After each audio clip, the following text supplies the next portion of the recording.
Let's do this thing. Hello. Hello, hello. We are officially live, and I'm joined by my friend Jessie. And this is so cool because we've never really talked like face to face before. So rude. fun. Yeah. It's so rude. Which is weird because we are constantly DMing each other, I feel like. No. I was gonna say you're like one of my closest like online bookish friends, and we've never like face to face chatted like this before, so this is really cool. Well, we're gonna fix that, you know. Yeah. Like it's weird that we haven't even like watched horror movies. Not me getting off track already. I know. Yeah, we'll definitely have to do that. But hello to everyone joining. Today we are going to be discussing The Other Black Girl. This is the Book Troop Book Club selection for this month. And yeah, this is my friend Jessie. Why don't you just like introduce yourself, maybe talk a little bit about your channel. Their channel is linked down below, by the way. For anybody that's not subscribed, I mean. No, my channel is trash. So no, don't even start. So hey, my name is Jessie. I am non-binary. I use they them pronouns. I am Afro-Chicano, and I talk a lot about queerness and its intersections with being a person of color, and as well as like other marginalized experiences such as disability. And then I read those experiences across genres. So I always say that I care less about the genre the book is and more about the story. That being said, don't hunt me down for this, Gabby. Oh no. Don't do romance, okay? Like every time that I will. But I just can't do the romance. So I read everything except for romance and westerns. Okay. But like the old western. Like if it's like a modern dystopian, I can get down. Okay. Yeah. Yeah. You know, I mean, honestly, like I kind of feel you on the romance thing. I feel like romance for me, like lately, has been so like hit or miss. Like I just don't love it the way that I used to. But I totally feel you on wanting to read more of the like darker, like thriller. Yeah, for sure. Well, and I'm weird with romance because there are a couple exceptions. One, I found that if it's like a cute BIPOC romance, I can definitely get down half the time because I just never got to read those growing up. Like all of the romance books I had access to were with white folk. And so it's really exciting to read romance through the lens of folks of color and watch them find their happy ever afters. Yeah. And also I've found that I like the will they, won't they romance. Okay. Yeah. It's just the like the feel good from start to end. Yeah. That I'm too dark. I can't do it. I can't do it. Yeah, maybe it's because you're like, we already know they're gonna get together, so I need a little like suspense. Like, are they or won't they? You know, I need some crackling tension. I need the possibility of heartbreak. Yeah, that's what I need. I need to know someone gets hurt. Chanel, not romance slander.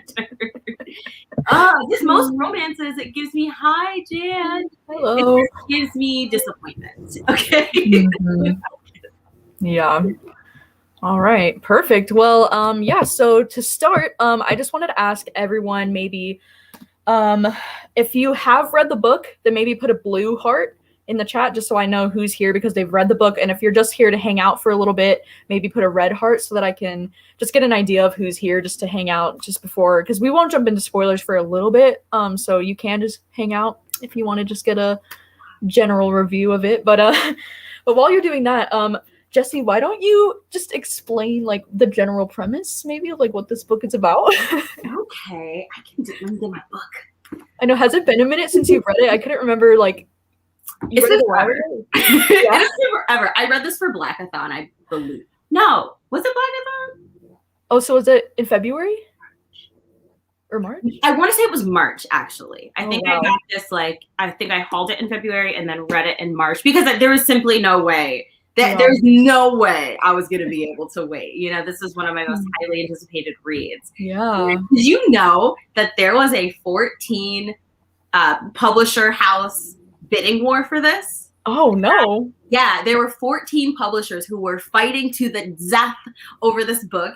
And she got a rumored 7-figure. Is that how you say it? 7-figure deal. Damn. Over a debut, right? I was like, good for her. Get your coin. Okay. Wow. So, not Narissa, it was a DNF for me. We just go start. We go run out the gate. Okay, so this is a book about a young Black woman who is the only Black girl in her publishing house. It is pretty much an all-white building, and she feels very isolated and alone when suddenly you enter this fabulous, eloquent, well-dressed, beautiful Black woman named Hazel. And Nella, our protagonist, is like, ooh, I have an ally. But as Hazel begins to work by her side, she's getting some competition vibes. And also, there's something sinister that is happening in her life that she can't quite put her finger on. She starts getting threatening letters that are being dropped on her desk. And she is trying to figure out, is it Hazel that's leaving these? Is my life in danger? What's going on? And then the book unravels from there. That is a very great premise description right there. Makes the book sound like so like, whew, like I like that a lot. I love giving synopses. Like if I can give synopses, really good at it. Stop. Thank you. Perfect. All right. Well, it looks like we had quite a bit of blue hearts. Like it looks like a lot of people did pick it up. It looks like we do have a few read as well. So we'll try to keep this spoiler free for the start here for those of you that have not read it but would just like to hang out with us.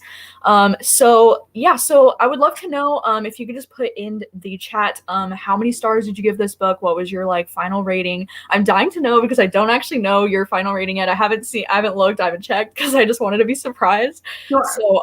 So while they're doing that, I would love to know what you rated this book. So it's funny that you bring that up because I still haven't talked about this in a wrap-up. I'm so behind my wrap-up. I was wondering if you had or not because I was like, I don't even think I could find it if I tried, but no, I'm thinking today I'm going to film like the wrap-up for the last 3 months, but I am sitting at a 3.75 4-star. Okay. You know?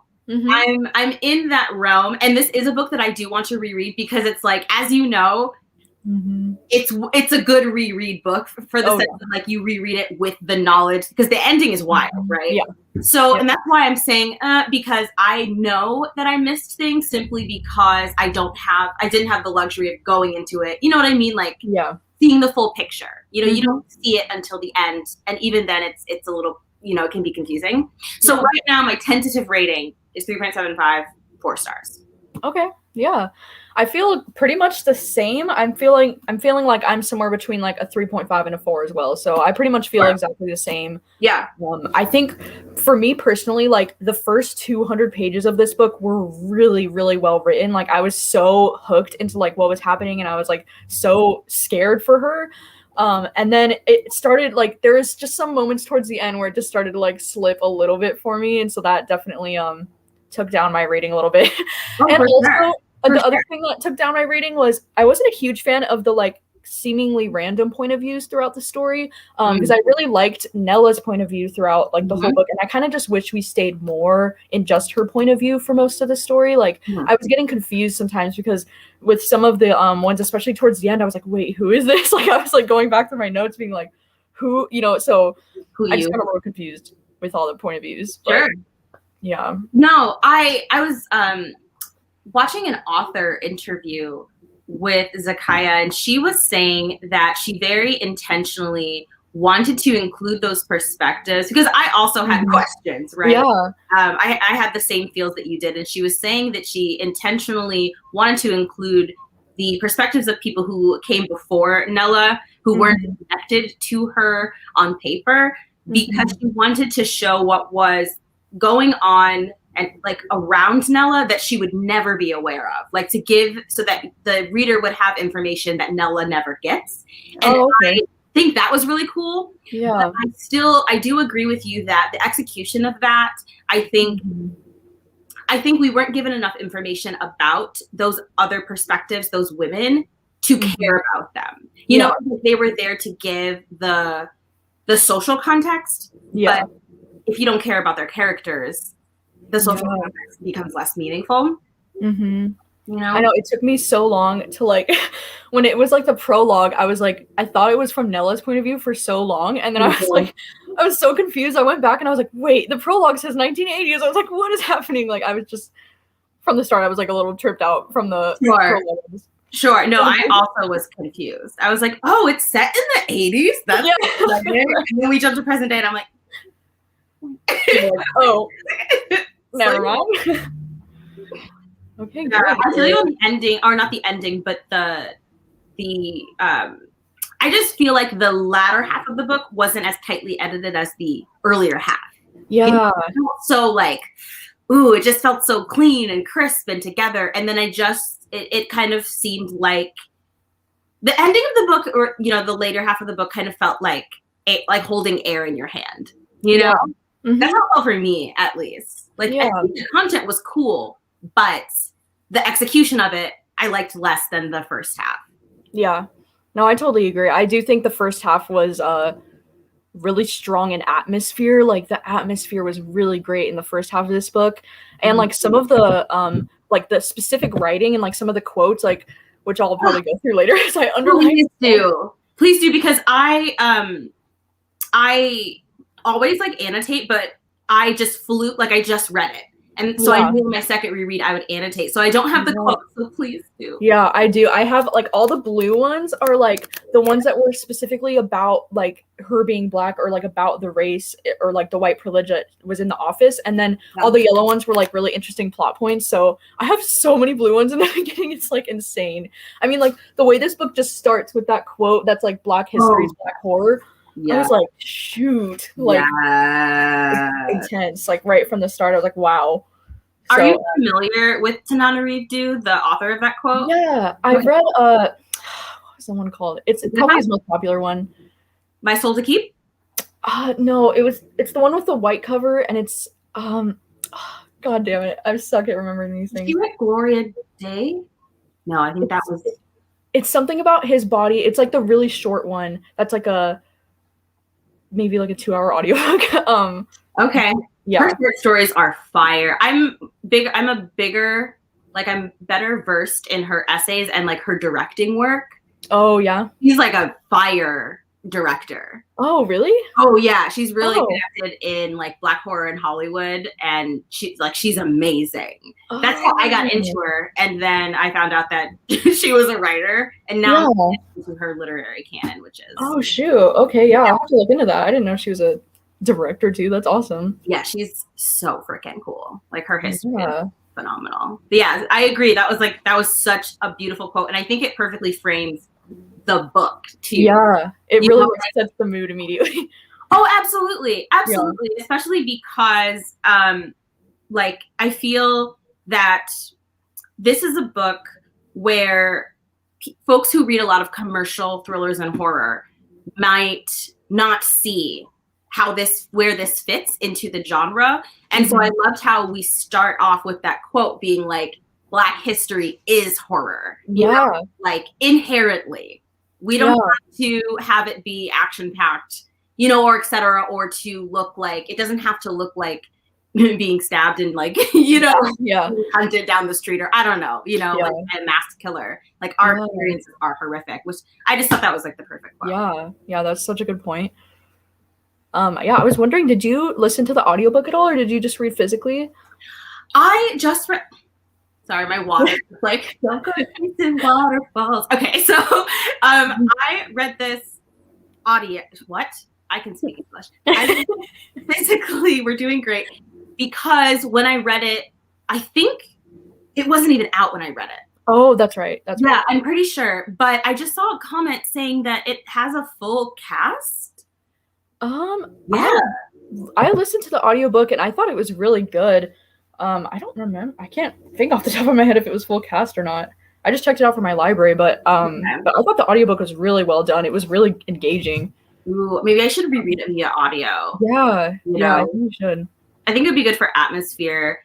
I really like horror thriller books via audio. Like if they're good, obviously, but that, you know, we'll see. I don't know. I just DNF'd the audiobook for Opal and Nev because it was full cast. Yeah, and Oh. it was my first full cast audiobook, and I hated it. Really?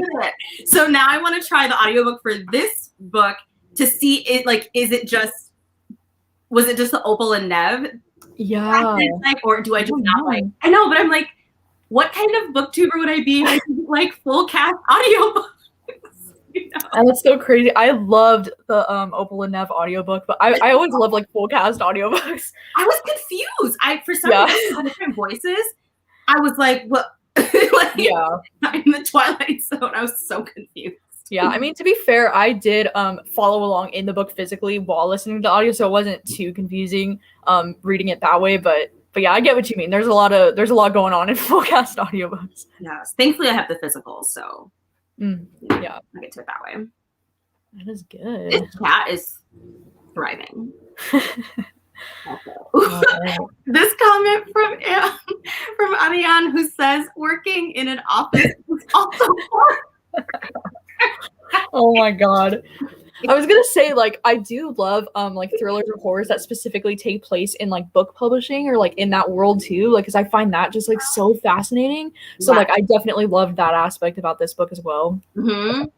I completely agree. Yeah, definitely. I think and also movies that are publishing or TV shows, like Jan and I are binging Younger, which takes place, in publishing. Yeah. There's something about it. I know. I was gonna say, because this book got compared to like The Devil Wears Prada, I saw like in the marketing and stuff. And I was wondering, do you have any other like either movies, TV shows, or books that you would compare this to? Like say if you liked this, you would probably enjoy this book. Girl, you should have asked me this in advance. I know we're gonna get off this live, and I'm gonna be like, this show, that show. I know you'll be like this. Okay. Okay, I might have to answer this question later in the live. Yeah, no, totally. Yeah. My brain. I'm thinking about like Black Academia. Yeah. Shows. Yeah, I don't have any off the top of my head, but I know that they're. And does it have to be TV shows? No, like just anything. Yeah, anything would be good. It's okay if you can't think off the top of your head. I know I just put you on the spot. No, that's a great question, though. Absolutely. Because, and Jan was saying this, The Devil Wears Prada, I feel like they were grasping at straws. They were like, okay, what is the most similar, successful thing we can compare this to? Yeah. Because I also read it and I was like, where? Yeah. Like, we talk about scarves a few times. Yeah. I mean, in the sense of having like a bitchy, white, fashionable boss. Yeah, I know. Maybe, yeah. I was thinking mostly like the office setting felt similar, but that's about it. They were reaching. Yeah, they were definitely reaching. Yeah, let me think. Ooh, I'm so mad. I know. I don't know if you've ever seen the movie Sorry to Bother You. That one's on Hulu. Yes. It kind of reminded me of that a little bit, just with the office setting as well, and the way, like, in that movie, the way the guy's like, oh, you have to use your white person voice on the phone or whatever. It just kind of felt like, I don't know, it reminded me of it a little bit. Yeah. And the ending was kind of like, whoa, too, like this book. So Yes. The ending, I was like, when did we take a turn? Yeah. What? The ending was so messed up. Yeah. I can kind of see Black Buck vibes with this book. But yeah, I don't know. I can think of books that are similar, but not movies and TV shows yet. We'll see. Yeah. Yeah, but Sorry to Bother You is a really good one.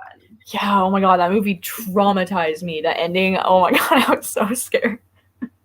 I just didn't expect it.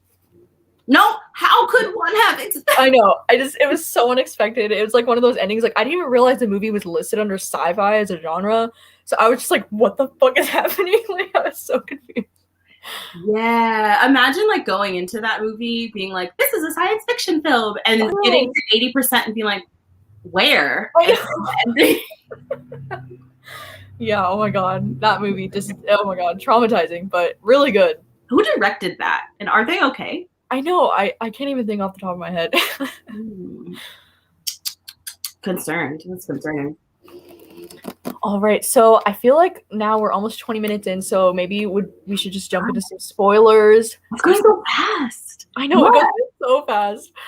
But I'd love to just jump into some spoilery things and just chat about some of the moments in this book that really did some things. So you've been warned. We're gonna jump into some spoilers if you've not yet read it, or if you don't mind being spoiled.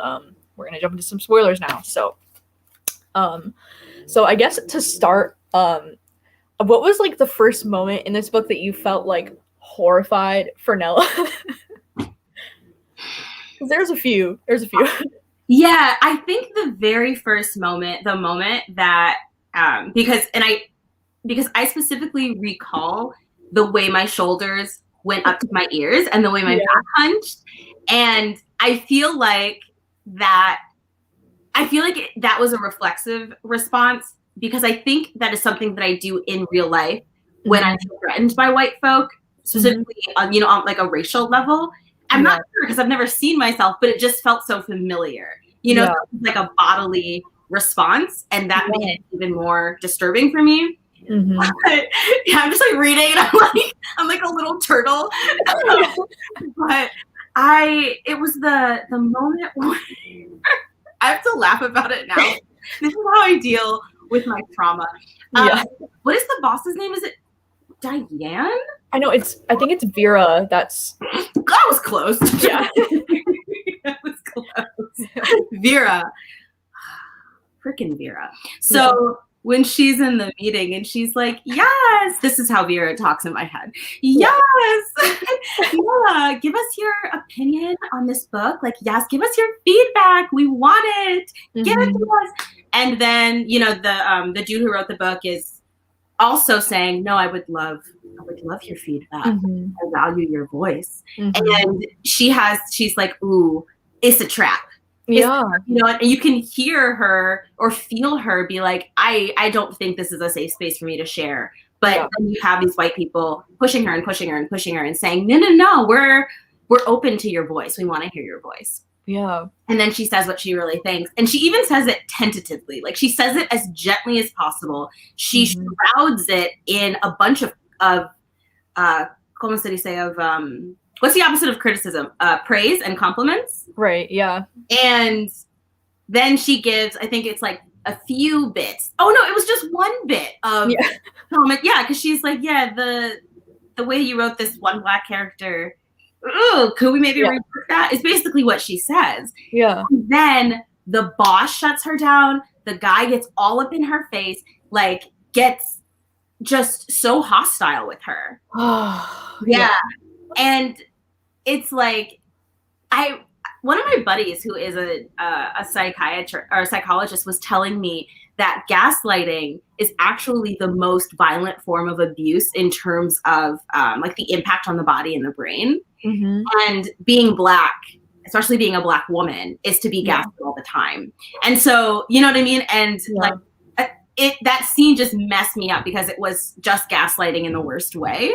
Yeah. And then she was punished from that moment moving forward in the book for that one instance of sharing her voice especially from Vera, who was constantly talking about wanting diversity in the workplace. And that was the moment where you realized that she was there to be commodified. Yeah. Oh my gosh. Yeah. I know, speaking of that, there was this one quote, God, I hope I can find where it is, but it was about how how it's concerning because they don't want diversity to just become like a checklisty thing, Where was it? I'm really familiar.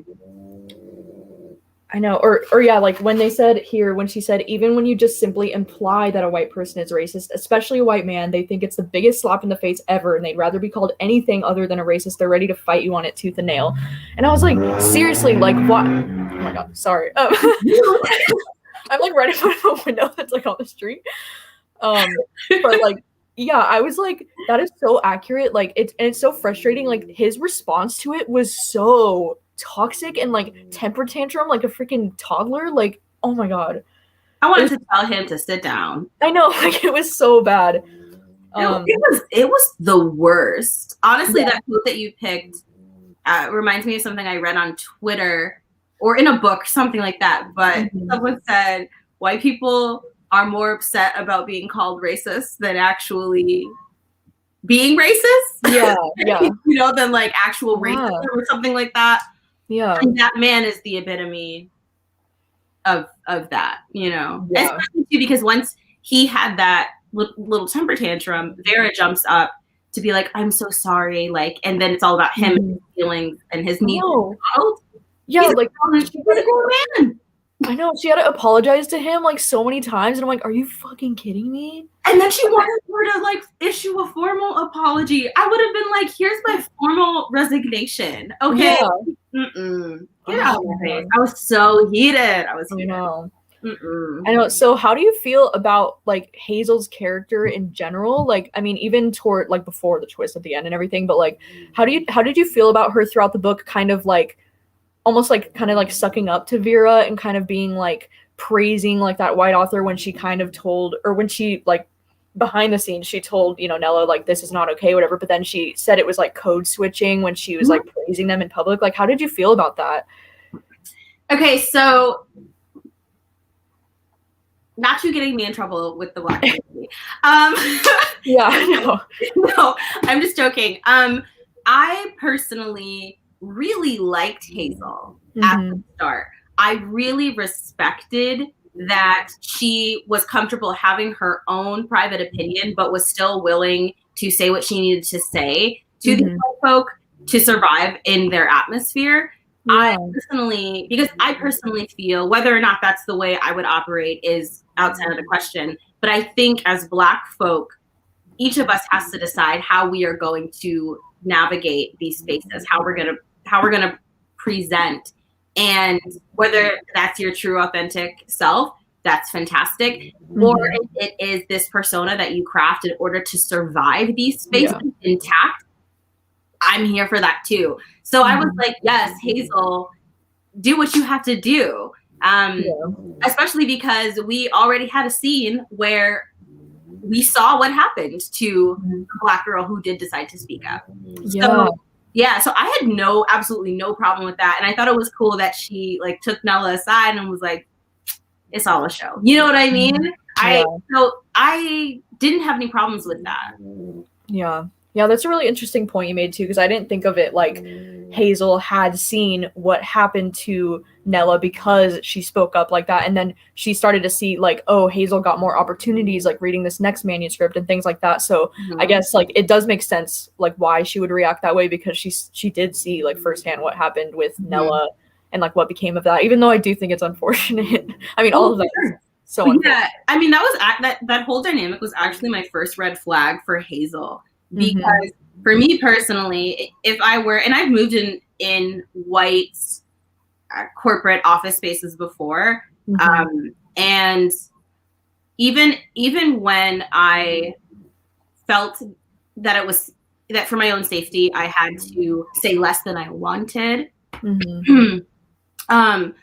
I still, if I had seen someone speak to a Black person the way I saw those white people speak to Nella, I would have been willing to get fired. You know what I mean? Like there's no way I could have sat and quietly let that happen. That was my first red flag for Hazel. That was when I was like, where were you? Yeah. And that's why I think somebody just mentioned that too, how they said they think it was worse because Hazel was the one pushing Nella to speak up in the first place. So it almost kind of seemed like she like went behind her back by being like, no, I'm going to be the one that's liked. You know, it's like. That's so true. Yeah.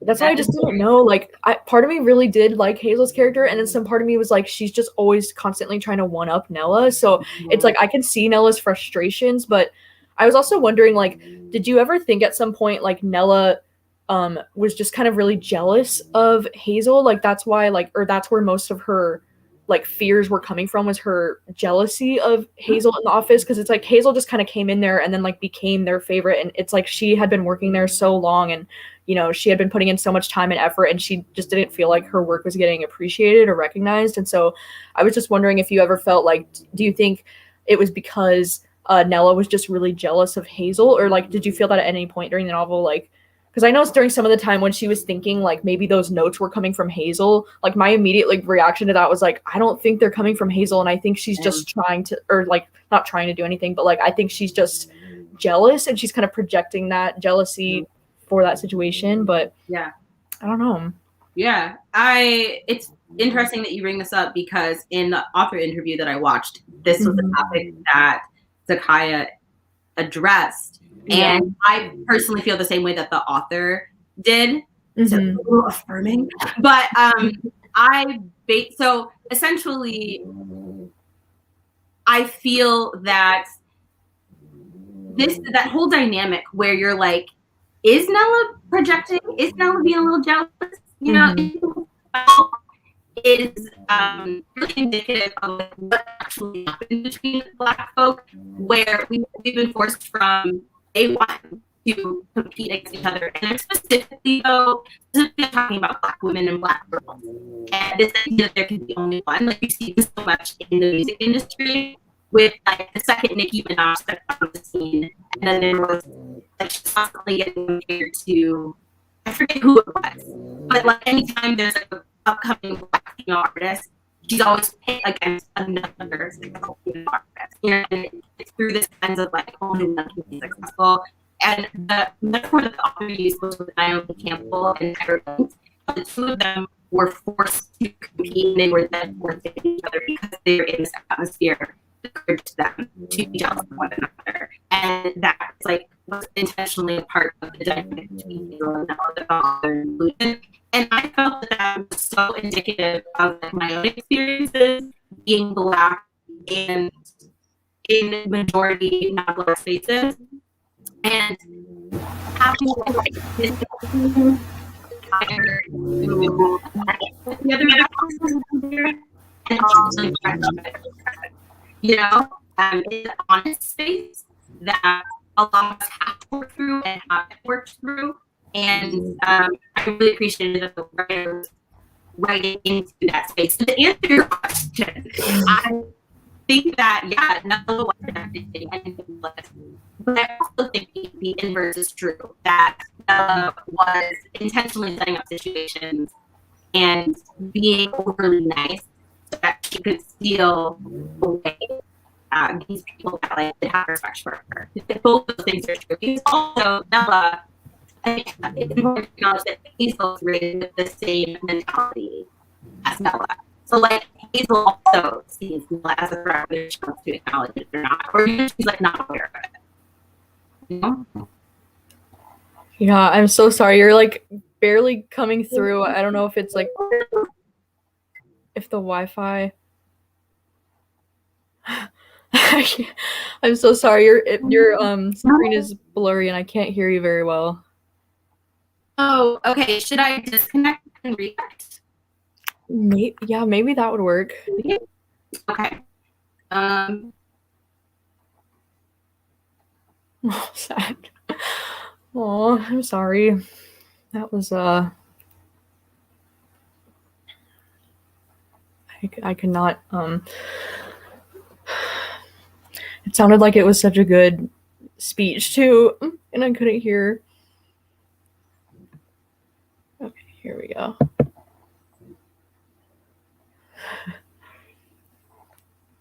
Is this better? Okay, I can hear you. Oh, there we go. Okay.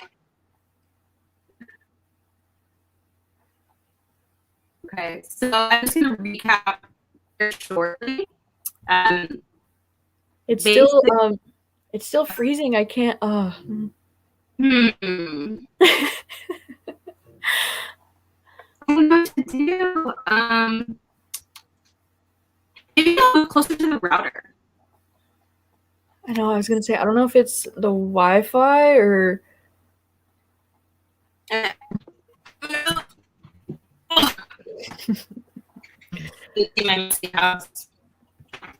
Okay, well that's good. I'm glad you still understood some of it. know, I feel so bad because it sounded like you had a lot of really great things to say, and I was like, I can't hear. No, it's okay. Is this better?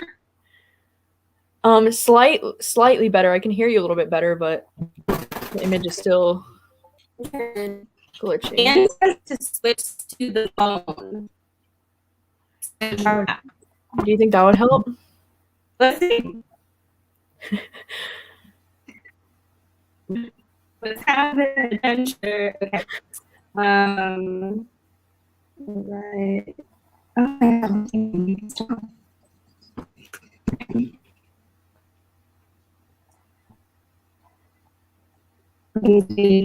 sorry.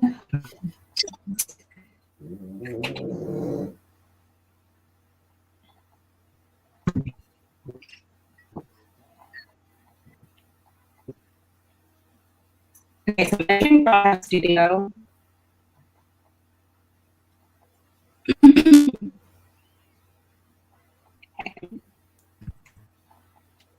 You're gonna try to connect from your phone, you think, or? Yeah, should I disconnect here? Yeah, I should. Right. Oh, there we go. Okay, so I'm gonna disconnect from here. Okay. Hello. Is it gonna? Okay, there we go.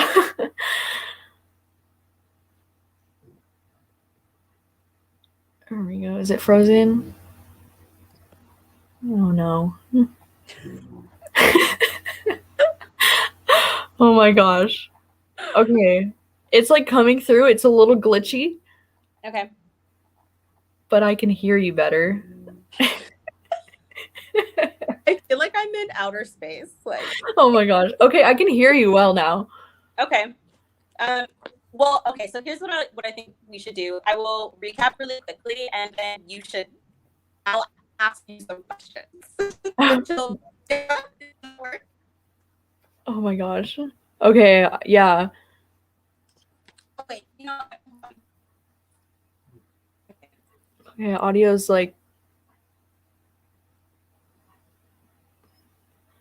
not coming through now. This is ridiculous.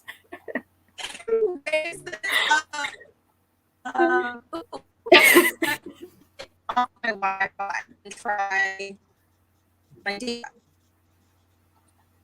Give me a second. Sad.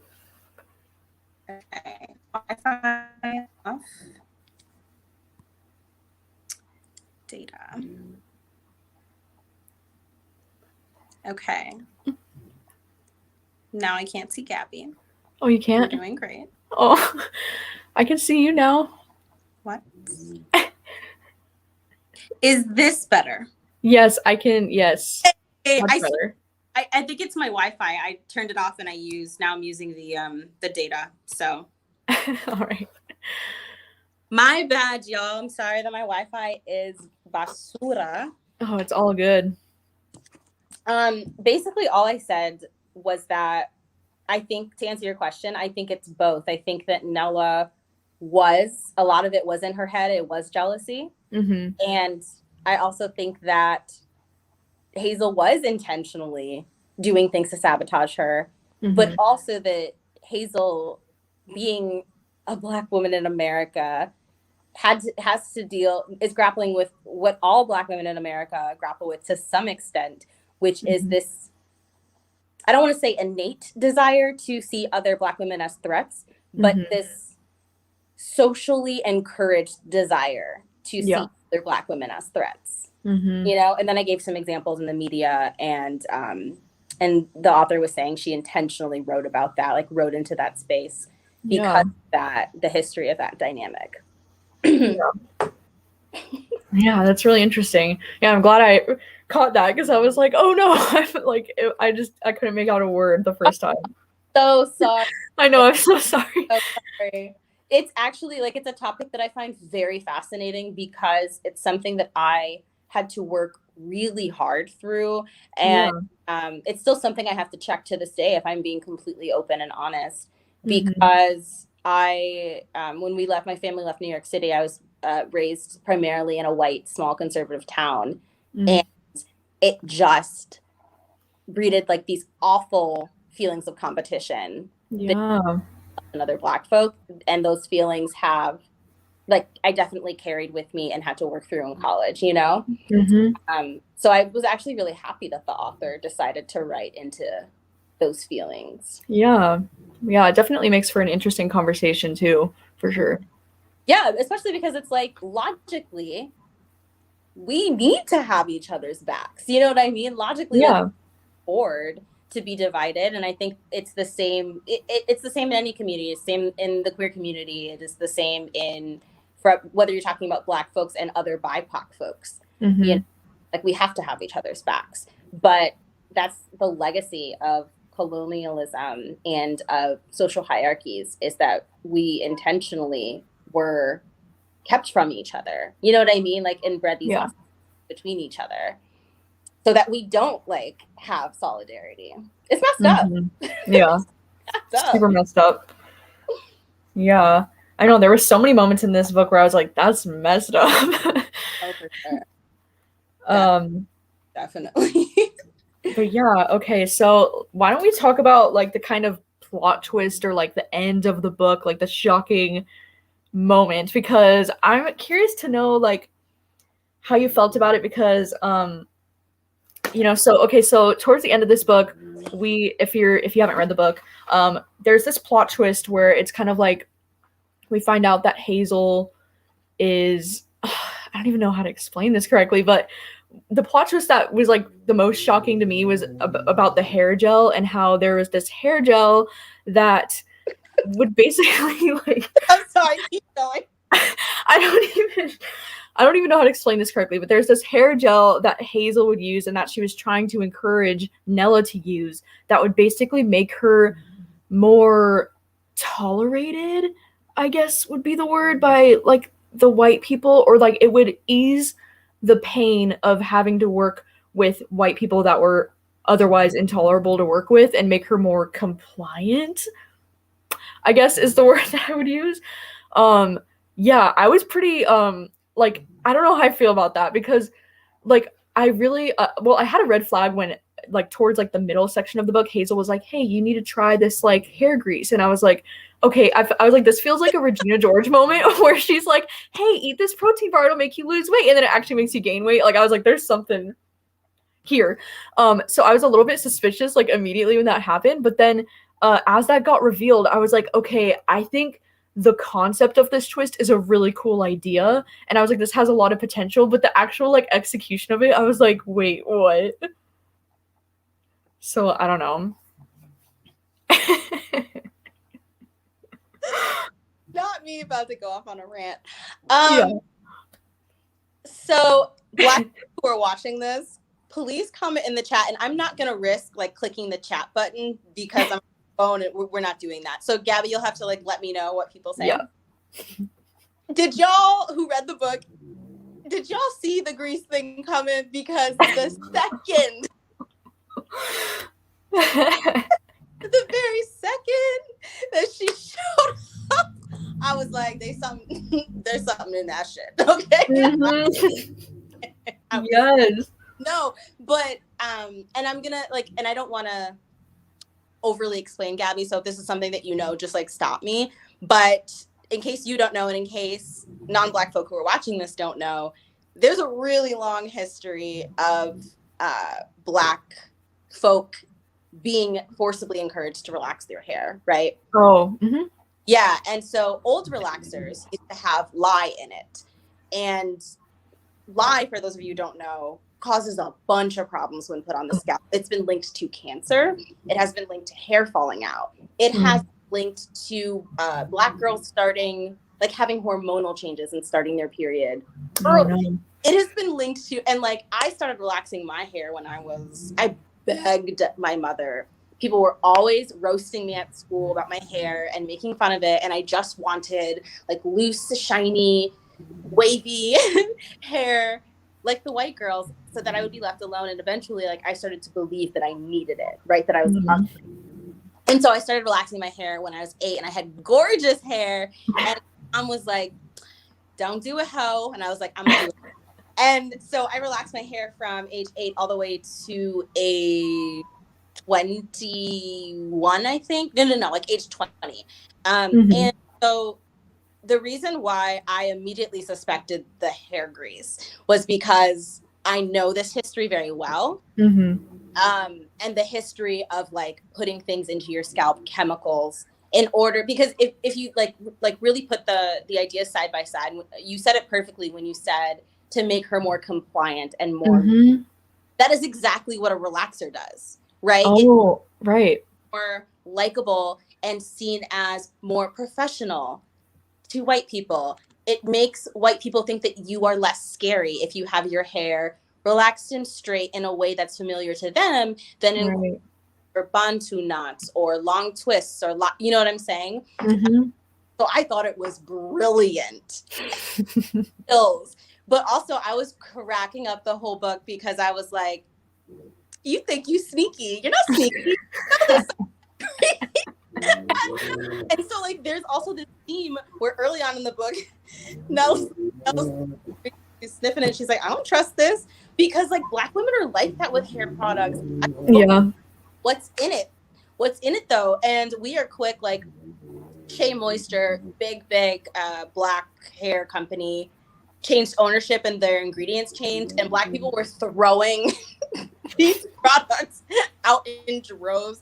Black folk, a lot of us still won't buy it to this day. And then there was a recent controversy, I think, with Diva Curl, this like big curly hair company that even non-Black people use too, that found that the chemicals in Diva Curl was permanently loosening the curls of our hair. Oh gosh. Yeah, it was a huge thing. There was a big lawsuit, and Akweke Emezi, who wrote Freshwater, you know, oh yeah, you love Vivek OG. Akweke Emezi had this, like shared photos and posted about this on Twitter. They had this long mane, this huge mane of hair, and they showed like what happened to their hair when they started using Diva Curl, and that's why they cut their hair off, because it was all dead. You know? Oh my gosh. Yeah. So like, jeez. Yeah, I thought it was just a brilliant theme to bring into, because this is obviously something that still impacts Black folk to this very day. Yeah. I didn't think about it being like a metaphor, like, because the hair grease does exactly what it's metaphorically doing in real. Like, I didn't even think of it like that. So that's really interesting.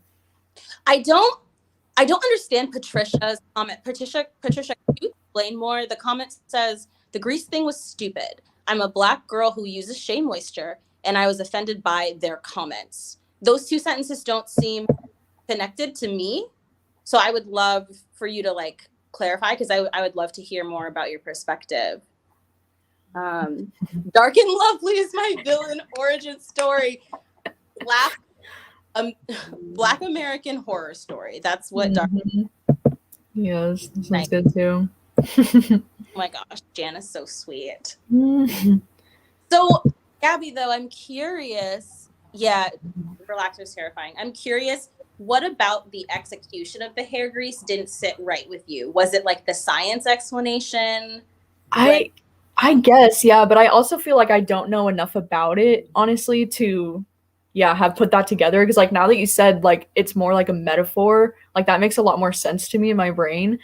But I guess I don't know. And like you said, like I kind of saw it coming, because of like as soon as she said like, oh, you should use this, and it was almost like because we had already like had this distrust almost with Hazel, or like we were already suspicious of her character. I like knew something was up from like the moment that was brought up. So yeah, I mean, I guess like you said, it was a little bit predictable too in a way.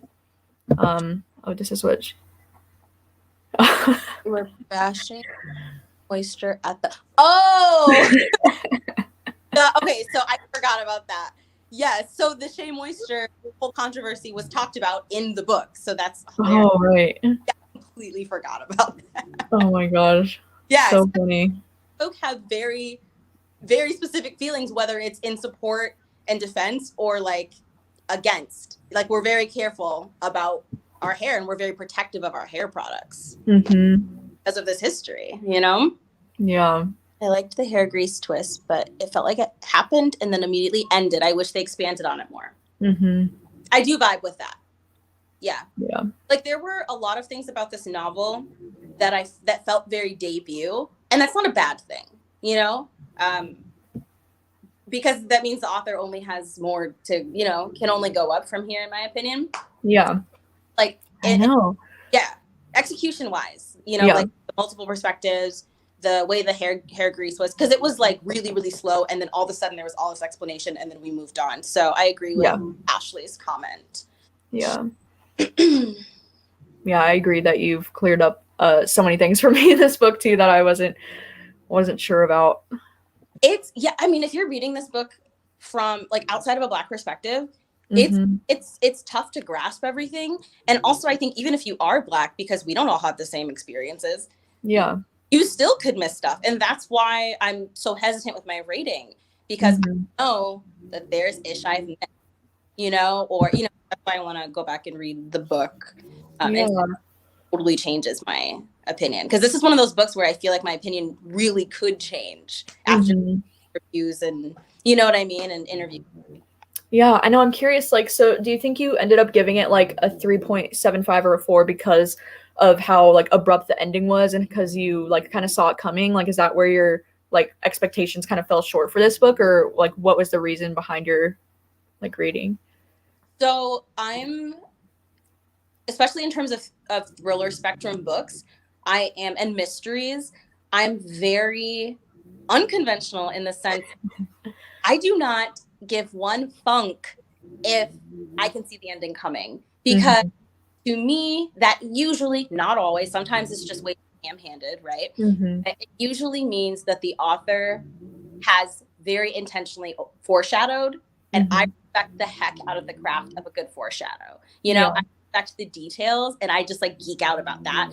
So the fact that the ending was wildly predictable to me didn't bother me, specifically because of the details that she chose, like writing into the history of the horror of relaxers. Like, also don't look up these images, but like there are pictures of Black folk with burns all over their scalp from relax. God. Nell has had her scalp burned using relaxers. I had, you know what I mean? Like it was horrific. Like the things that the beauty standards that Black folk have had to jump through in of being attractive and accepted. So because of what the twist was, I just had so much respect for it. That isn't the reason for my rating. The reason that my rating was, more of a 3.75 is because the ending felt, even though it was really cool, it needed to be a good 25 pages longer. And so I think that we spent too much time, and it was beautiful, like writing care into the first half of the book, and it just felt rushed in not a good way, because there's a difference between like a fast-paced ending that like comes to this great crescendo and drops off, and then there's this ending. Okay, here's what it is for me. The amount of detail that should have gone into tying all of this together just wasn't there for me. So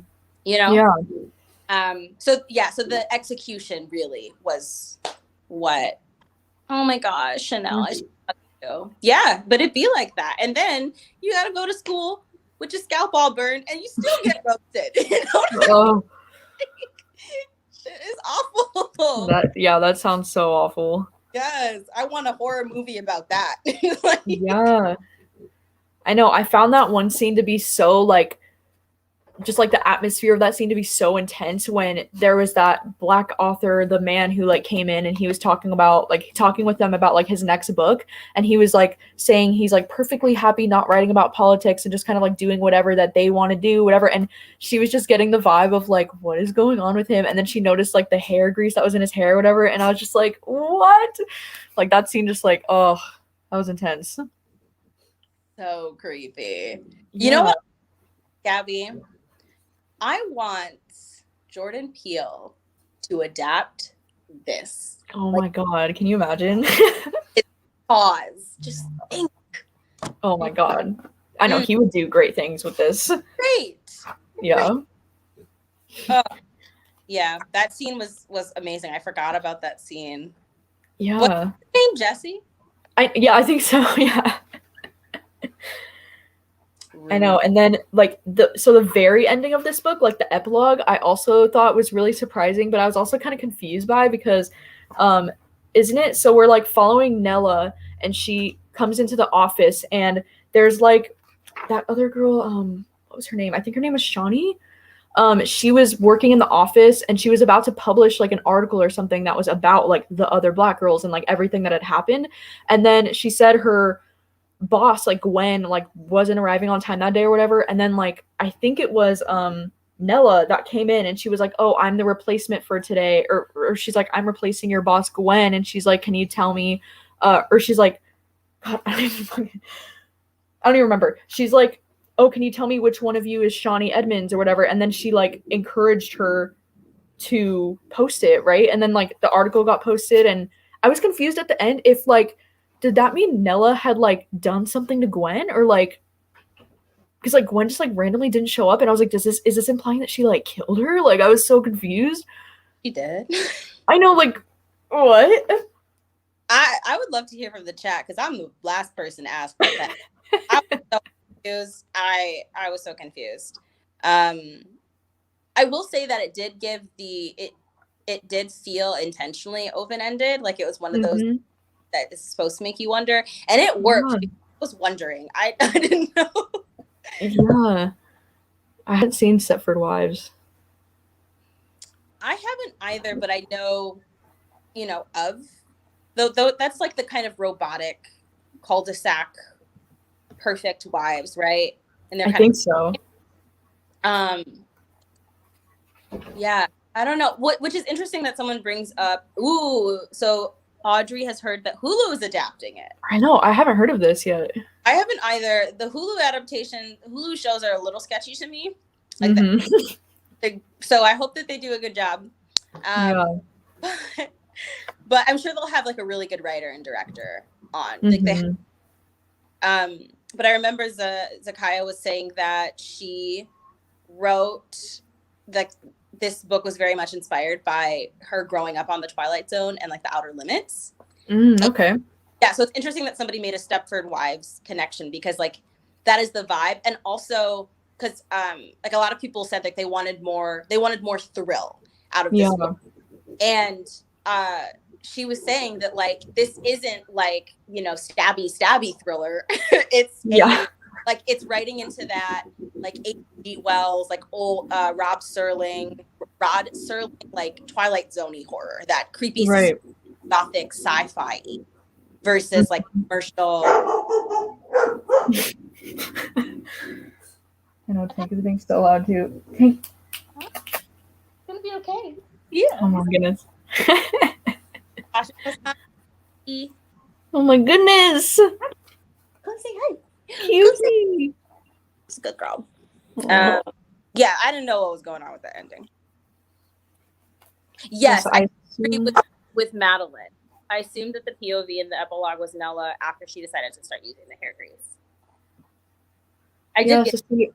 I thought Nella was writing the article, but her boss didn't show up at work. But I think it was Shawnee that was writing the article.